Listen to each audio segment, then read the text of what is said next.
Okay, it's really wonderful to be with you all today. So we're going to be specifically discussing how to communicate about the issue of immigration in 2019 and over the course of the next year.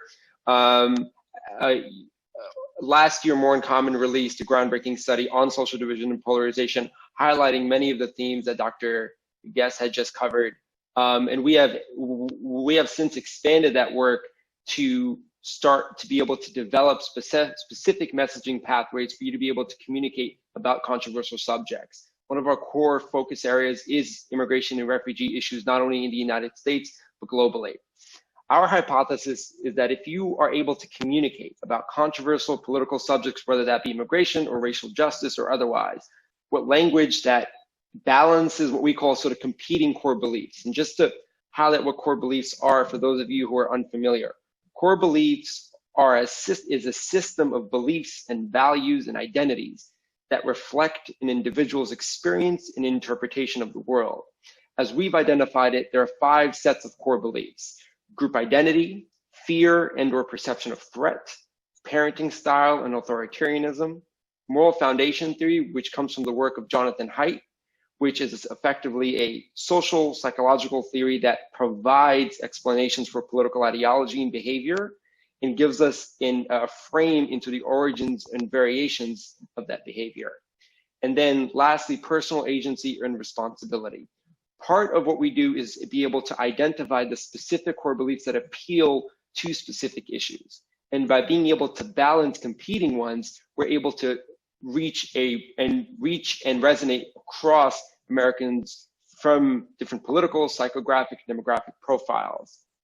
Now, the value of this kind of approach to message testing is that it often yields a much deeper and a much broader understanding of specific relationships with regards to communication strategies, and then separately, deep canvassing strategies on the ground in communities all across this country. And you're able to then quantifiably evaluate why certain principles work and why others fall short. And this is particularly important in a moment like today and this year, because so much of what we're experiencing politically is emotional. And so as we moved into trying to identify the specific set of core beliefs that appeal to immigration, we have, using many kinds of statistical analysis, which you'll be able to see when you receive the full deck, but we've been able to identify 5 specific core beliefs, 3 that belong to moral foundations. So moral foundations are a set of 5 corresponding foundations, and then separately 2 core beliefs: personal agency and responsibility, and then group favoritism. And I'll just define what these are very, very briefly. Loyalty means loyalty to the traditions and values and behaviors of an in-group, and then versus the betrayal of those values and a betrayal of that loyalty. Care is the specific regard and safeguarding and protection of others and those who are most marginalized, and then harm against those groups. Authority recognizes respect for or submission towards traditional authority, so police officers, border patrol agents, etc., in a community, and then a subversion of that authority.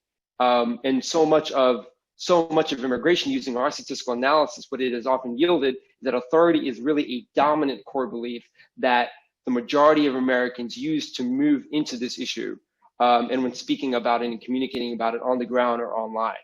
Personal agency and responsibility. This is really the question about proportionality, whether rendering justice should be according to a set of shared rights versus a set of shared responsibilities. And then group favoritism. This really touches on what Justin had just said, and what Dr. Guest had just described, which is the discrimination that our most marginalized feel in this country, including immigrants and refugees, but then the reverse discrimination of those who otherwise would be supporters or even captains of finding fair, equitable ground on this issue, but often are silenced by like the rhetoric that comes from our most extreme and polarized wings in the United States. So what we did was we've identified these 5 set of core beliefs, and then using our understanding of message development, narrative strategy, we then helped to write out or test 10 different messages, 3 that were liberal messages, 3 that were conservative messages, and then 4 that were conservative messages, and 3 that were balanced core beliefs messages. So what we're doing here is we're either elevating one core belief above another, or in the balanced core belief messaging, we're balancing two separate core beliefs that are sit on somewhat of an opposite side spectrum. So in L1, for instance, we're elevating care above in-group loyalty and the moral foundation of authority. It is read as, our immigration system focuses too much on whether someone has legal status. The priority should not be on building walls, but on helping families and individuals escape poverty and danger and begin a better life. The message on group favoritism, and really this is correcting oppression. So it specifically speaks to the discrimination of our most marginalized. For much of America's history, white people have exercised power and privilege over people of color, including immigrants. We need to dismantle all systems of oppression in America today, including our unjust immigration enforcement system. And then in L3, which is the last liberal message, we're elevating care over authority. When I see the way that children have been separated from their parents on the US border, I feel that our country has totally lost sight of what matters. We stopped being human, and it's shameful. The highlighted wording specifically is connected to the specific core belief that we are trying to test. With respect to our balanced core belief messages, we balance care and loyalty in B1, fairness as rights, and fairness as responsibility in B2. So really the theme of proportionality. And then lastly, we've balanced in B3, authority, in-group loyalty, and care. And so I'll read B3 for now.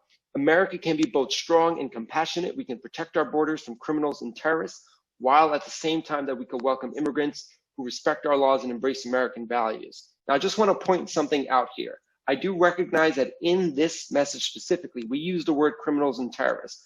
Part of what you need to do in message testing is push the bounds of language to be able to achieve a statistically representative sample or a statistically representative agreement score. And so being able to test words like this gives us a greater degree of predictability into the kinds of language that you can balance in effort to be able to move audiences along on this issue. Now, and lastly, we tested 4 specific core belief messages: loyalty and betrayal above all others, group favoritism, this was the perceived overcorrection of the oppression that Dr. Guess had talked about, authority over all others, and then lastly, authority and fairness as accountability over all others. And I'll read specifically the message for C2. It bothers me that you can't talk about immigration without being afraid of getting called racist. I don't care about skin color, but I do care about American values and being safe from gangs and crime. Now, being able to identify the list of core beliefs that are most relevant for immigration, being able to identify or being able to help to define the language that are connected to those core beliefs, and being able to test that statistically gave us quite an interesting lens into how to communicate and move folks along.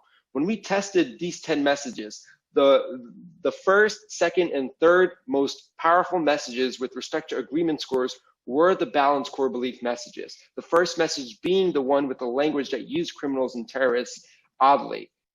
The specific message test for that was, America can be both strong and compassionate. We can protect our borders from criminals and terrorists, while at the same time that we welcome immigrants who respect our laws and embrace American values. What you need to know with specifically the sequencing with these, the balanced core belief message being number 1, number 2, number 3, is you retain high levels of agreement score amongst your most ideological, politically active wings.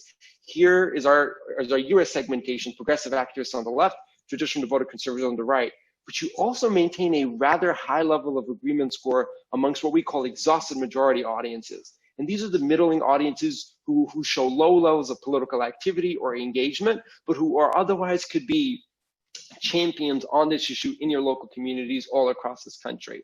And then as you move towards the language that is more ideological, you start to see the distinct polarization in the United States. And so again, using balanced core belief messages helps you to retain support across the hidden tribes versus using ideological messaging, which starts to really show the distinct polarization that exists in this country all across in communities all across this country. And so just to recap, like the last few slides, our hypothesis moving into this work was validated.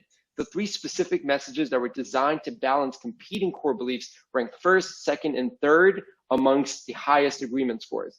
The liberal and conservative ideological messaging performed nearly equivalently, with the conservative ones earning a slightly higher average agreement score. Separately, we've identified that polarization is deep. The statements that receive the highest level of agreement score from devoted conservatives also received the lowest level of agreement scores from progressive activists and vice versa. And as you know, the overall winning message was that America can be both strong and compassionate. We can protect our borders while we also welcome immigrants who respect our laws and embrace American values. It received an overall agreement score of 78%, a low of 74, but a high of 85, not a large delta spread. And 80% described it as either fair, reasonable, or kind. I'm happy to answer any of your questions later on. And you'll have the full deck, which goes into much more greater detail than what I've just described.